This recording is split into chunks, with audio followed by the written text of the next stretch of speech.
Avial vlog. ഇതിനു മുമ്പ് ഒരു വ്ലോഗ് ഇട്ടിരുന്നു. ചക്കരമാങ്ങയാണ് ഉണ്ടാക്കിയത്. അത് ഉണ്ടാക്കിയതിന്റെ അഭിപ്രായം കമന്റ് ബോക്സിൽ നിങ്ങൾ കൊടുക്കണേ. താഴെ കമന്റ് ബോക്സിൽ ലൈക്കും സബ്സ്ക്രൈബും ചെയ്യാൻ മറക്കല്ലേ. പിന്നെ നമ്മള് വീഡിയോയിൽ ഞാനുണ്ടാവും, ഓനുണ്ടാവും, എന്നും എല്ലാ വീട്ടിലും.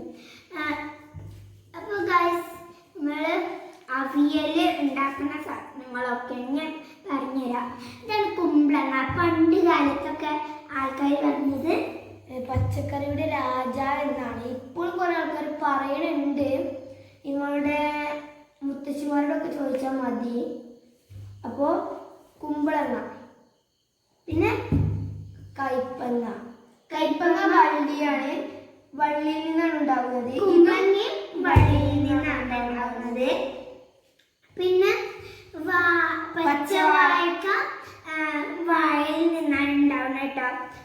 ഇതിന് കുറേ കാര്യങ്ങൾക്ക് ഉപയോഗപ്പെടും. ഇതാണ് മുരിങ്ങാക്കായ. ഇത് ഇത് മരത്തിനാണ് ഉണ്ടാവുന്നത്. ഇത് പയറ്, അത് വള്ളിയിൽ നിന്നാണ് ഉണ്ടാകുന്നത് കേട്ടോ. ഇത് വേപ്പിൻ്റെ ഇലയാണ് കേട്ടോ. ഇത് മരത്തുമെന്നാണ് ഉണ്ടാവുന്നത്. മുളകും കേട്ടോ, മുളകും മരത്തുമെന്നാണ്.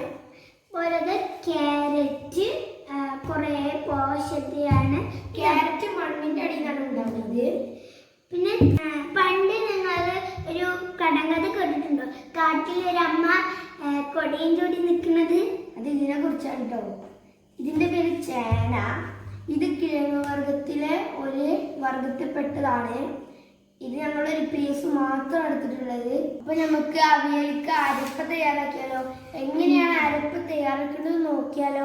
ആദ്യം ഒരു നാളികേരത്തിന്റെ പകുതി ഭാഗം മതി കേട്ടോ. പിന്നെ മാർക്കറ്റിൽ കിട്ടും. മുളക്, പച്ചമുളകാണ് കേട്ടോ. ഇത് കറിവേപ്പില. ഇതൊക്കെ ഇട്ട് മിക്സിയിലിട്ട് അരച്ചിട്ടാക്കി. ചില ആൾക്കാർ ജീരകം ചേർക്കും, പക്ഷെ ഞങ്ങൾ ജീരകം ചേർക്കില്ല. അപ്പം നമ്മളുടെ പച്ചക്കറി നമ്മൾ മുറിച്ച് വെച്ചിട്ടുണ്ട്. നമ്മൾ മഞ്ഞൾപ്പൊടിയും ഉപ്പും ഇട്ടിട്ട് വേവിച്ചെടുക്കുക.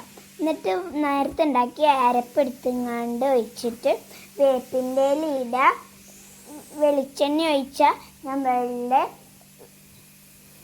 അവിയൽ ഇവിടെ റെഡി ആയി കിട്ടും. അത്രയേ ഉള്ളൂ അവിയലിനുള്ള സാധനങ്ങൾ. നിങ്ങൾക്ക് ഇഷ്ടപ്പെട്ട